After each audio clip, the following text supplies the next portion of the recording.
Ji, hello everyone, how are you guys doing? कैसे सभी लोग, कैसे चल रही है पढ़ाई लिखाई, कैसी चल रही है तैयारी? मेरा नाम है मुस्कान शर्मा और मैं आप सभी का स्वागत करती हूँ इस छोटी सी प्यारी सी सीरीज में जिसका नाम है द 10 मिनट्स शो। यहाँ हम आप लोगों के लिए लेकर आते हैं आपके एग्जाम में पूछे गए कुछ इंपॉर्टेंट टॉपिक्स और उनसे रिलेटेड जितने क्वेश्चन आपके एग्जाम में बन सकते हैं, है ना। ये सीरीज ऑलरेडी काफी दिनों से चल रही है, इसमें काफी सारी वीडियोस बन चुकी हैं। अभी स्पेसिफिकली हमने, क्योंकि सिलेक्शन कोर्स का एग्जाम लगा हुआ है, CHSL का एग्जाम लगा हुआ है, CGL का एग्जाम लगा हुआ है, तो हम आपके एग्जाम स्पेसिफिक कुछ क्वेश्चंस जो कि बार बार आपके एग्जाम में रिपीट होते हैं टॉपिक वाइज लेकर आ रहे हैं, है ना। टॉपिक वाइज तो ऑलरेडी चल रहा था। अब लास्ट वीडियो जैसे कि हमारी टॉप 70 क्वेश्चन केमिस्ट्री की गई थी, आज हम टॉप 70 क्वेश्चन फिजिक्स के करने वाले हैं। अब ये क्वेश्चन हो सकता है आपको थोड़े से टफ लगे, बट घबराना मत। मैं हमेशा बोलती हूँ वीडियो को अच्छे से देखना, PDF को अच्छे से घोल के पी जाना। ये जो क्वेश्चन है सारे के सारे प्रीवियस ईयर ही हैं और ये क्वेश्चन इस टाइप का क्वेश्चन या फिर इसमें थोड़ा बहुत कुछ ऐड कर देगा या कम कर देगा, ये क्वेश्चंस वो हैं जो रेपिटेटिवली आपके एग्जाम में पूछे गए हैं। हर एक क्वेश्चन प्रीवियस ईयर है। इस वीडियो में जितने क्वेश्चन आपको मिलेंगे वो सारे के सारे क्वेश्चन प्रीवियस ईयर हैं। इसलिए बोल रही हूँ CGL MTS अभी लेटेस्ट जितने भी पेपर हुए हैं उनसे जो टॉपिक मुझे लगा कि इंपॉर्टेंट है वो क्वेश्चन मैंने उठाए हैं। तो इस वीडियो को अच्छे से देख लेना, पढ़ लेना, घोल के पी जाना, है ना। चल जल्दी से वीडियो स्टार्ट करेंगे और जल्दी जल्दी से बिल्कुल रैपिड फायर में हम सारे क्वेश्चंस को डील करेंगे, ठीक है। अब केमिस्ट्री की वीडियो हो जाएगी, फिजिक्स की हो जाएगी, इसके बाद में एक बायो की वीडियो भी आने वाली है, उसको भी फॉलो कर लेना। चल फर्स्ट क्वेश्चन बताइए भाई। ये क्वेश्चन आपसे पूछा था, what did Archimedes determine after discovering the Archimedes principal. Archimedes principal आपको पता है ना क्या होता है? बाय एंड फोर्स लगती है जब भी कोई चीज फ्लूइड के अंदर डाला जाता है, बाय एंड फोर्स लगती है, ठीक है। आर्किमिडीज सिद्धांत की खोज के बाद आर्किमिडीज ने क्या निर्धारित किया? क्या निर्धारित किया था मैम? क्या निर्धारित किया था? एक सेकंड वो कलर बदल लेते हैं। था purity of gold in the Kings crown. क्या किया था? राजा के मुकुट में लगे सोने की शुद्धता, ठीक। Next question, repetition of sound produced by the reflection of sound waves is called. ध्वनि तरंगों के परावर्तन से उत्पन्न ध्वनि की पुनरावृत्ति को डैश कहते हैं। क्या कहते हैं मैम? एको कहते हैं। एको कहते हैं। एको का प्रतिध्वनि कहते हैं। मिनिमम डिस्टेंस एको के लिए मैं आपको पहले भी बता चुकी हूँ, 17.2 मीटर, CGL में पूछ लिया था, ठीक है। Next question, what is the SI unit of G? G क्या है? यूनिवर्सल ग्रेविटेशनल कांस्टेंट, ठीक है। फोर्स की वैल्यू क्या होती है? G m1 m2, ठीक, ओवर R स्क्वायर। अब तुमसे इस G की पूछी है तो इधर ले जाओ, F R स्क्वायर ले जाओ, m1 m2 ले जाओ। F की वैल्यू क्या है? न्यूटन। R स्क्वायर की वैल्यू क्या हो गई? Metre square. नीचे m1 m2 किलोग्राम का स्क्वायर, ठीक। तो क्या हो गया सही आंसर? न्यूटन मीटर स्क्वायर, और kg जो है -2 मतलब नीचे है, ठीक। सही आंसर ये हो गया। चलो, due to which force does the moon move around the earth in its near circular orbit. किस बल के कारण चंद्रमा पृथ्वी के चारों ओर अपनी लगभग वृत्ताकार कक्षा में घूमता है? किस फोर्स की वजह से मैम? सेंट्रीपिटल फोर्स की वजह से। किसकी वजह से? सेंट्रीपिटल। लगती चंद्रमा के ऊपर भाई ग्रेविटेशनल फोर्स है, गुरुत्वाकर्षण है, पर घूम किसकी वजह से रहा है? सेंट्रीपिटल फोर्स की वजह से, ठीक है, अभिकेंद्री बल की वजह से। चलो, द यूनिट ऑफ जूल पर कूलम्ब इज, इनमें से कौन सी है? ये भाई तुम्हारा होमवर्क क्वेश्चन, ये आ गया तुम्हारा homework question, very very easy. ये मुझे अच्छे से पता है तुम लोगों को आता होगा, तो इसका आंसर तुम लोग दोगे किसमें? कमेंट सेक्शन में। कमेंट सेक्शन में जब तक लिखोगे नहीं तब तक चीज़ें याद होंगी नहीं। ये इजी क्वेश्चन है इसलिए मैं तुम्हें दे रही हूँ। तुम किस में करोगे? होमवर्क में, कमेंट में बताओगे, ठीक है। वैसे लास्ट में होना था बट कोई बात नहीं, आगे आ गया, ठीक। Which type of lens is a natural lens. जो तुम्हारी आंख होती है इसके अंदर जो लेंस है जिसकी वजह से तुम देख पा रहे हो, कि किस टाइप का होता है? किस टाइप का होता है? ये होता है ma'am biconvex, biconvex, ठीक है, बाय कॉन्वेक्स। चलो सही आंसर बाय कॉन्वेक्स है। Next question, loudness of sound is proportional to the dash of the amplitude. ये चीज तुम्हें पता है, ये चीज तुम्हें पता है कि जितना ज्यादा एम्पलीट्यूड, जितना ज्यादा एम्पलीट्यूड उतनी ज्यादा तुम्हारी साउंड होगी, साउंड उतनी ज्यादा लाउड होगी, ठीक है। ये एम्पलीट्यूड को क्या बोलते हैं हिंदी में? आयाम भी बोलते हैं। तो अब तुमसे क्या पूछा है? ये किसके प्रोपोर्शनल है? स्क्वायर के, मतलब स्क्वायर करना पड़ेगा तुम्हें, स्क्वायर करना पड़ेगा एम्पलीट्यूड का, ठीक। इसका स्क्वायर इक्वल्स टू लाउडनेस, ठीक। नेक्स्ट क्वेश्चन, चलो, when two or more resistances are connected end to end consecutively they are said to be, मतलब अब रेजिस्टेंस एक से जुड़कर इस तरीके से लगा हुआ है, एक से एक मिला हुआ है, वो कैसा हो गया? सीरीज में हो गया। पैरेलल होता तो इस तरीके से होता, है ना। चलो next question, Bats search out prey and fly in dark night by emitting and detecting reflections of which type of sound waves? चमगादड़ किसी प्रकार की ध्वनि तरंगों का उत्सर्जन और परावर्तन करके अंधेरी रातों में शिकार की तलाश करते हैं और उड़ते हैं। अब वो कौन क्या है वो फिनोमेना, किस टाइप की वेव्स हैं? वो है मैम अल्ट्रासोनिक वेव। कैसी? Ultrasonic wave. और इस टेक्निक को क्या बोलते हैं? सोनार। क्या बोलते हैं? सोनार। ये आपकी पनडुब्बियों यानी कि सबमरीन के लिए भी यूज होती है।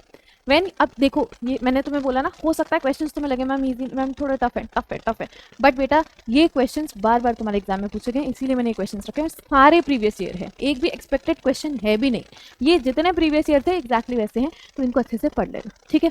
चलो, when you can not see objects in are dim lit room when you come from, मतलब अब तुमसे व्हेन नहीं वाई पूछा है कि जब तुम बाहर रोशनी में से आते हो, एकदम से तुम अगर अंधेरे में आओगे, ऐसा होता है ना, धूप में से बाहर आओगे तो क्यों नहीं देख पाते तुम, क्यों? क्योंकि जब तुम धूप में थे तब तुम्हारे आइरिस ने क्या किया था, तुम्हारी जो प्यूपिल है, तुम्हारी पुतली है, उसको कॉन्ट्रैक्ट कर दिया था, तो अब उसके अंदर कम लाइट जा रही थी, है ना, संकुचित हो गया तो कम लाइट जाएगी, और जैसे ही तुम डिम लाइट में आए, अब वो संकुचित जो तुम्हारी पुतली है, अब वो तो कम लाइट अट्रैक्ट कर रही है, कम लाइट अट्रैक्ट मतलब उसके अंदर जा रही है, जब कम लाइट अंदर जा रही है तो भाई दिखेगा कैसे ज्यादा, तो क्या होता है, the iris contracts the pupil to allow less light to enter in the eye. ये कब हुआ था, जब तुम धूप में थे, इसी वजह से तुम्हें दिखा नहीं।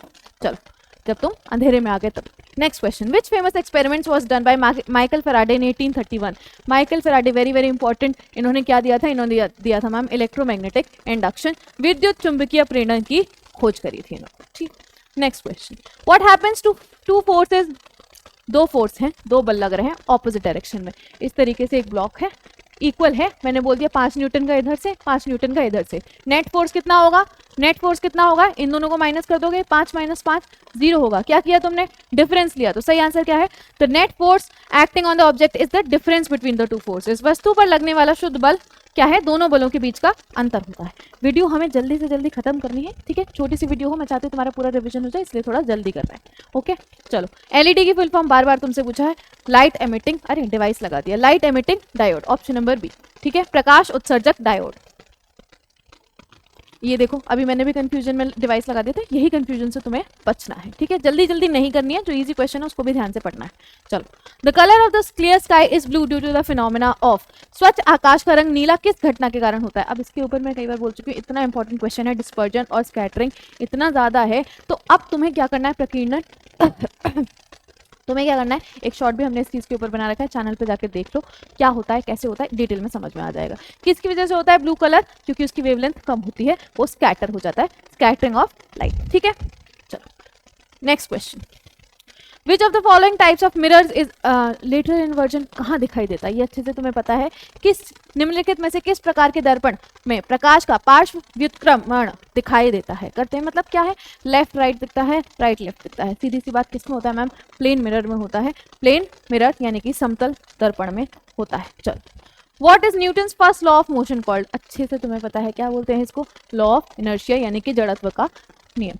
चलो, next question, what type of energy is stored in a stretched rubber band, जब भी कोई पोजीशन की वजह से, वो क्या है, इलास्टिसिटी, इलास्टिक पोटेंशियल एनर्जी, जब भी पोजीशन की वजह से होगी वो किस टाइप की एनर्जी है, पोटेंशियल एनर्जी यानी कि स्थितिज ऊर्जा। चलो, नेक्स्ट क्वेश्चन, और मूवमेंट की वजह से क्या होगी, काइनेटिक एनर्जी यानी कि गतिज ऊर्जा। चलो, which of the following forces is responsible for the tides caused by the moon and the sun, कौन सी फोर्स है टाइड्स के लिए रिस्पॉन्सिबल, ये है मैम गुरुत्वाकर्षण बल, ठीक है। चलो, next question, if a car moving on a straight road increases its speed bye unequal amounts in equal intervals of time, it is said that the car is moving with, यदि एक सीधी सड़क पर चलती हुई कार समान समय अंतराल में, मतलब सीधी सी बात यह है, अनइक्वल वेलोसिटी है, ठीक है, अनइक्वल वेलोसिटी है, इतना बड़ा क्वेश्चन, वेलोसिटी मतलब वेग, और इक्वल इंटरवल ऑफ टाइम है, तो जब वेलोसिटी अलग अलग स्तर पे बढ़ रही है, तो क्या हो रहा है, एक्सेलरेशन यानी कि त्वरण हो रहा है, और अलग अलग स्तर पे बढ़ रही है, अनइक्वल हो रही है, तो ये कैसा है, नॉन यूनिफॉर्म, असमान एक्सेलरेशन यानी कि असमान त्वरण, ठीक। Next question, a solid iron nail is placed on the, अब तुम्हें मैंने बोला ना ये सारे क्वेश्चन प्रीवियस ईयर ही हैं, अभी एसएससी ने क्या करना स्टार्ट किया है, मैंने तुम्हें अभी बताया था, एसएससी ने क्या करना स्टार्ट किया है, चीजें डिफिकल्ट नहीं पूछेगा पर लैंग्वेज इतनी बड़ी बना देगा कि तुम्हें लग जाएगा उसको देख के ही डर, ठीक है, डिफिकल्ट नहीं है, थोड़ा सा सुन लो, समझ लो, मैं बता रही हूँ क्वेश्चन को, उसको समझ लो, ठीक है। A solid iron nail is placed on the surface of water if the upward force applied by water on the iron rod is more, मतलब सीधी सी बात है, क्या है, ये एक वाटर है, वाटर में क्या है, एक आयरन नेल है, अगर वाटर के द्वारा जो फोर्स लगाया जा रहा है आयरन नेल नेल पे, वो ज्यादा है बजाय कि जो आयरन नेल लगा रही है नीचे की तरफ, अगर वो ज्यादा है तो आयरन नेल क्या करेगी, फ्लोट करेगी, सिंक करेगी, सीधी सी बात तुम्हें बतानी है, iron nail will float on the surface of water. जब वाटर ज्यादा फोर्स लगा रहा है तो वो उसको ऊपर की साइड ढकेल रहा है, वो नीचे जा ही नहीं पाएगी, तो आयरन नेल जो है वो फ्लोट करेगी, क्या करेगी, पानी की सतह पर तैरेगी। ठीक, नेक्स्ट क्वेश्चन, सारे कॉन्सेप्चुअल क्वेश्चन है ना। चलो, when you look at the front part of a spoon, ये an inverted image of yourself appears, मतलब जब तुम ऐसे स्पून का फ्रंट पार्ट देखोगे तो एक इन्वर्टेड इमेज दिखाई देती है। The front part of the spoon behaves like अ, जब आप चम्मच के अगले भाग को देखते हैं तो आपको अपना उल्टा प्रतिबिंब दिखाई देता है। चम्मच का अगला भाग डैश की तरह व्यवहार करता है, कैसा, मिरर की तरह व्यवहार करता है, कॉनकेव, यानी कि अवतल दर्पण। ठीक, next question, what is the minimum frequency of sound audible to humans, कौन सी क्या है मिनिमम फ्रीक्वेंसी, 20 से 20,000 हर्ट्ज, क्या है ये, ऑडिबल रेंज है, इतनी तुम्हें सुनाई देती है। इसके नीचे वाली इंफ्रासोनिक है और इसके ऊपर वाली अल्ट्रासोनिक है। मिनिमम फ्रीक्वेंसी कितनी ऑडिबल है, 20 हर्ट्ज। ठीक है, एक क्वेश्चन में हम 3-3, 4-4 क्वेश्चन करते हुए चल रहे हैं। ठीक है, चलो, which of the following is incorrectly match, इनमें से तुम्हें ये बताना है किसकी यूनिट गलत है। फोर्स की न्यूटन होती है मैम, प्रेशर की पास्कल, वर्क की जूल, वॉल्यूम की metre, metre cube, metre cube. ठीक है, क्यूब आना चाहिए ना, क्यूब आना चाहिए ना। चलो, which after which physicist is the unit of sound frequency named, अब सीधी सी बात है, फ्रीक्वेंसी की अगर तुम्हें यूनिट पता है हर्ट्ज तो तुम इसका आंसर अपने आप लगा दोगे, चाहे तुम्हें नाम पता हो चाहे ना पता हो, है ना। यूजुअली नाम साइंटिस्ट के नाम पर ही रखे जाते हैं, यूनिट्स के नाम साइंटिस्ट के नाम पर ही रखे जाते हैं। ठीक है, sound waves can not travel through, इतनी बार बता दिया मैम, निर्वात, वैक्यूम, इसमें ट्रैवल नहीं कर सकती। सबसे ज़्यादा स्पीड होती है सॉलिड में, लिक्विड में और गैस में। सॉलिड में भी सबसे ज़्यादा होती है एल्यूमिनियम में, याद रखेंगे, एल्यूमिनियम में याद रखेंगे। ठीक, चलो, स्टील नहीं है, एल्यूमिनियम है, याद रखेंगे। The temperature unit Celsius is named after whom, आप देखो फिर से वही बात, क्या है, साइंटिस्ट का नाम अगर तुम्हें पता है तो चल जाएगा काम, उन्हीं के नाम पे यूनिट रखी जाती है। चलो, क्रायोजेनिक, क्रायोजेनिक का मतलब क्या है, बहुत कम टेम्परेचर, निम्न तापमान। ठीक है, निम्न तापमान। चलो, When we are traveling in a bus and it stops suddenly, एकदम से तुम बस में जा रहे थे, एकदम से बस रुक गई तो तुम क्या होते हो, आगे की साइड मूव हो जाती है। क्या है ये, क्या है ये, है जड़त्व ma'am, inertia of our body. ठीक है, inertia of our body. At what temperature is the density of water maximum, density घनत्व वाटर का सबसे मैक्सिमम किस पे होता है, याद रखेंगे 4 डिग्री सेल्सियस पे, किस पे, 4 degree Celsius. Next question, which of the following pioneering scientist use radio waves, radio waves 1890s में, याद रखो, ईयर भी याद रखने हैं। अब एसएससी का मन करता है तुमसे ईयर भी पूछने का, तो ये तुम्हें बताना है किसने किया था, ये किया था मैम गुग्लिमो मैक्रोनी ने, किसने किया था, गुग्लिमो मैक्रोनी ने। चलो, नेक्स्ट क्वेश्चन, एक पेंडुलम है, उससे ये जो लटका होता है छोटा सा स्टोन जैसा, जिसको थ्रेड से लगाया जाता है, उसको क्या बोलते हैं, उसको बोलते हैं मैम क्या, बॉब, क्या बोलते हैं, बॉब। ठीक, चलो, next question, which mirror is generally use by dentist, dentist किस टाइप का मिरर यूज करते हैं, वो करते हैं मैम एक कॉन्वेक्स मिरर। कैसा, कॉन्वेक्स मिरर, अवतल दर्पण, सॉरी कॉनकेव बोल रही हूँ और कॉनकेव लगा रही हूँ और कॉन्वेक्स बोल रही हूँ। ठीक है, चलो, why are convex mirrors use, side में, साइड में कैसे मिरर्स लगते हैं, कॉन्वेक्स लगते हैं। ठीक है, तो साइड में मतलब गाड़ी की साइड में। ठीक है, वाहनों के किनारों पर उत्तल दर्पण लगते हैं। अब क्यों लगते हैं, क्यों लगते हैं, जिससे कि एक तो वो डिमिनिश छोटा व्यू दिखाते हैं और ये वाइडर व्यू प्रोवाइड करते हैं। डेंटिस्ट को कैसा चाहिए, बड़ा बड़ा देखना होता है, तो वो कैसा लगाएगा, कॉनकेव, कॉनकेव। ठीक है, कॉनकेव कैसा दिखाएगा, बड़ा बड़ा। और हमें गाड़ी में कैसा चाहिए, पीछे का ज्यादा दिख जाए, कॉन्वेक्स। ऐसे याद कर लो, केव गुफा बड़ी होती है, गुफा बड़ी होती है तो वो बड़ा करके दिखाएगा, और वेक्स, वेक्स, वेक्स कैसी है, वेक्स छोटी है तो क्या होगा, इसमें छोटा दिखाएगा। केव याद कर लोगे, इतने पे काम चल जाएगा। कॉनकेव हमेशा बड़ा करके दिखाता है। ठीक है, चलो, the phenomena involved in the formation of mirrors is, मतलब कौन सा फिनोमेना है जिसमें कि मिरर की वजह से इमेज का फॉर्मेशन होता है। दर्पणों द्वारा प्रतिबिंब निर्माण में शामिल घटना क्या है, क्या है मैम, क्या है, रिफ्लेक्शन है, यानी कि परावर्तन है। रिफ्लेक्शन में क्या होता है, सिर्फ उसका एक मीडियम से दूसरे मीडियम में डायरेक्शन चेंज हो जाता है, रिफ्लेक्शन। और रिफ्लेक्शन में क्या होता है, लौट कर आती है। While entering Earth's atmosphere, which color of sunlight is most scattered? अच्छे से पता होनी चाहिए तुम्हें ये चीज़। इसी वजह से हमारा स्काई जो है वो कौन से कलर का है, कौन से कलर का है, ब्लू, नीला। ठीक है, तुम्हें बताना सबसे ज़्यादा कौन सा रंग जो है उसका प्रकीर्णन होता है। चलो, next question, which of the following can be use to correct the defect of myopia, near sightedness. Myopia में क्या होता है, नियर साइटेडनेस मतलब पास का दिखाई देता है और दूर का दिखाई नहीं देता। एक नॉर्मल हेल्दी ह्यूमन आई कितना डिस्टेंस देख सकती है आराम से, 25 सेंटीमीटर तक का देख सकती है। तो तुम्हें क्या बताना है, a flat plate of glass, a convex lens, पहली बात तो लेंस आएगा, ठीक है, मिरर नहीं आएगा। लेंस यूज किया जाता है कौन सा, और concave lens of appropriate power, ठीक है। उपयुक्त क्षमता का अवतल लेंस। चलो, the energy acquired by an object due to a change in its position and configuration is called. अभी तुम्हें बता दिया, जब भी पोजीशन की बात आ जाएगी, जब भी किसकी बात आ जाएगी, अरे भैया अपनी स्थिति वाली, तो कौन सी एनर्जी आ जाएगी, पोटेंशियल एनर्जी यानी कि स्थितिज ऊर्जा। चलो नेक्स्ट, विच फिनोमेना इज, अब तुम ये देख रहे हो कि ये सारे प्रीवियस ईयर क्वेश्चंस हैं, सारे ही हैं, और ये चीज़ें कितनी बार रिपीट होती हैं, तो ये इंपॉर्टेंट टॉपिक्स हैं, इन टॉपिक्स को अच्छे से पढ़ लेना, ठीक है। अच्छा, जब भी ट्विंकलिंग ऑफ स्टार्स, मतलब आपको जो सितारे चमकते हुए दिखाई देते हैं इस तरीके से, वो क्या वो चमक रहे हैं, उनके पास तो अपनी लाइट ही नहीं है, तो वो चमकेंगे कैसे, तो ये किस वजह से होता है, ये होता है एटमॉस्फेरिक रिफ्लेक्शन की वजह से, वायुमंडलीय अपवर्तन की वजह से, क्योंकि जब जो रे है, लाइट रे है, वो एंटर करती है एक मीडियम से दूसरी मीडियम में, इस तरह से हो जाती है, फिर इस तरह से, जिसकी वजह से क्या होता है, वो ट्विंकल करते हुए दिखाई देते हैं।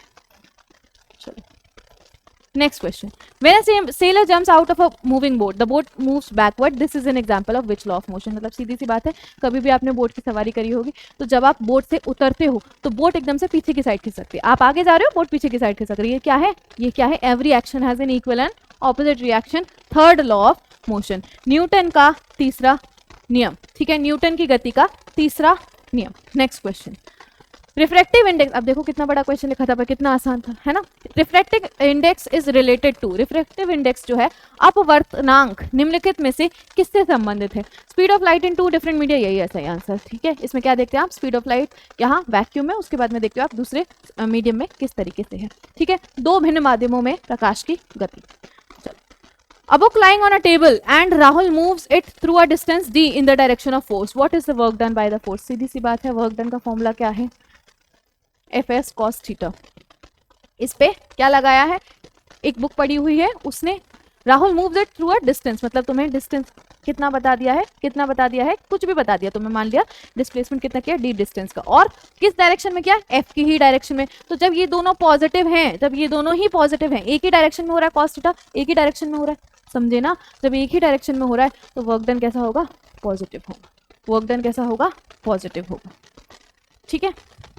Which of the following has the highest resistivity? इनमें से कौन सा है जिसके पास सबसे अधिक प्रतिरोधकता है, बताओ भाई, चांदी है, नाइक्रोम है, क्रोमियम है, या फिर आयरन है, क्या है, नाइक्रोम, ठीक है, नाइक्रोम है।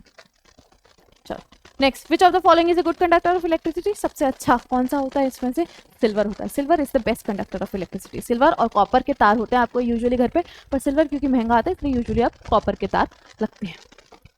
चलो, the splitting of white light into its constituent colours, देखो भैया, एक है स्कैटरिंग, एक है डिस्पर्जन। जब व्हाइट लाइट अपने 7 कलर विबग्योर में टूटेगी, ये है क्या मैम, डिस्पर्जन, ये है क्या, डिस्पर्जन यानी कि परिक्षेपण। और जब व्हाइट लाइट अपने 7 में से किसी एक कलर में पूरी तरह से बिखर जाएगी, वेरी इंपॉर्टेंट, इस चीज को अच्छे से मार्क कर लेना, जब वो बिखर जाएगी, स्कैटर हो जाएगी, इसी को क्या बोलते हैं, स्कैटरिंग, इसको क्या बोलते हैं, स्कैटरिंग यानी कि प्रकीर्णन, ठीक है, एक कलर में। और यूजुअली ब्लू होता है, यूजुअली क्या आपका स्काई भी ब्लू ही दिखाई देता है, नहीं तो ब्लैक दिखाई देता, क्यों, क्योंकि ब्लू की वेवलेंथ जो है वो बहुत कम है। सही आंसर क्या हो गया, जब 7 कलरों में बट रही है, क्या हो गया, डिस्पर्जन। चलो अच्छा, ये बार बार तुमसे पूछ लेता है, एग्जैक्ट वैल्यू है, याद रखनी है। रिफ्रैक्टिव इंडेक्स जो है वो 2.42 किसकी होती है, किस पदार्थ का निरीक्षेप अवर्तनांक क्या है, 2.42 है, क्या है, डायमंड का, ठीक। At approximately what kelvin temperature is the density of water maximum, किस, अभी तुम्हें बताया था 4 डिग्री सेल्सियस, अभी तुम्हें क्या बताया था, 4 डिग्री सेल्सियस, और डिग्री सेल्सियस प्लस 273, यही तो होता है केल्विन। तो 4 + 273 कर दोगे, कितना आ जाएगा, 277, ठीक है। चलो next question, what is the numerical value of a physical quantity called. अब उसकी न्यूमेरिकल वैल्यू, अगर कोई भी मैंने तुम्हें दे दिया 15 kg, 15 kg, kg तो यूनिट है मास की, द्रव्यमान की, kg तो यूनिट है, ठीक है, और 15 क्या है, ये इसका मैग्नीट्यूड है, परिमाण है, क्या है, मैग्नीट्यूड है, परिमाण है, या फिर मात्रा है। चलो नेक्स्ट क्वेश्चन बताओ। Hydro electric power station convert the potential energy of water into dash energy. जल विद्युत ऊर्जा केंद्र जल की स्थितिज ऊर्जा को डैश ऊर्जा में परिवर्तित करते हैं। हाइड्रो इलेक्ट्रिक पावर है, क्या हो रहा होगा, पावर का जनरेशन है, किससे, वो जो डैम्स में क्या होता है, जो पानी भरा होता है उसकी पोटेंशियल एनर्जी क्या होता है, ये इसको इलेक्ट्रिकल एनर्जी में, विद्युत एनर्जी में कन्वर्ट करने का काम करते हैं। What is the commercial unit of power, अच्छे से पता है तुम्हें, किलोवाट आर। क्या है, किलोवाट आर। कमर्शियल यूनिट मतलब यूजुअली घरों में किस तरह से नापी जाती है। Who is credited with the formulating the 3 laws of planetary motion, कौन है, केपलर के 3 लॉज जो हैं, जोहानस केपलर। चलो, who first concluded that objects fall at the same acceleration g in a vacuum and reach the ground at the same time। किसने सर्वप्रथम ये निष्कर्ष निकाला था कि सभी वस्तुएं निर्वात में समान त्वरण g से गिरती हैं और एक ही समय पर धरती पर पहुंचती हैं। मतलब ये कि अगर आप एक पेपर गिराओ या फिर आप 5 किलो की चीज गिराओ वैक्यूम में, दोनों के दोनों एक ही समय पे, एक ही एक्सेलरेशन लग रहा है g, एक ही लग रहा है g, और एक ही समय पे दोनों आके गिरेंगी, चाहे इससे कोई फर्क नहीं पड़ता वैक्यूम में कि कौन सा भारी है कौन सा हल्का है। ये किसने बताया था, गैलीलियो गैलीली ने। किसने बताया था, गैलीलियो गैलीली ने। चलो भाई, वीडियो हमारे एंड हो चुके हैं। हमारे क्वेश्चंस काफ़ी, हमने बहुत अच्छे क्वालिटी क्वेश्चंस सारे प्रीवियस ईयर कर लिए हैं। ये है टेलीग्राम, आप यहाँ से पीडीएफ आपको मिल जाएगी, आप सारी चीज़ों को ज्वाइन कर सकते हैं। अच्छे से इस वीडियो को पढ़ लेना, रट लेना, सारी चीज़ें बहुत इंपॉर्टेंट है, ठीक है। आई होप आपको हेल्प मिली होगी, आपको इस वीडियो से काफ़ी ज़्यादा हेल्प मिलेगी और आपका एग्जाम में आप बहुत अच्छा परफॉर्म करेंगे। I am really hoping for the best. Thank you very much, thank you.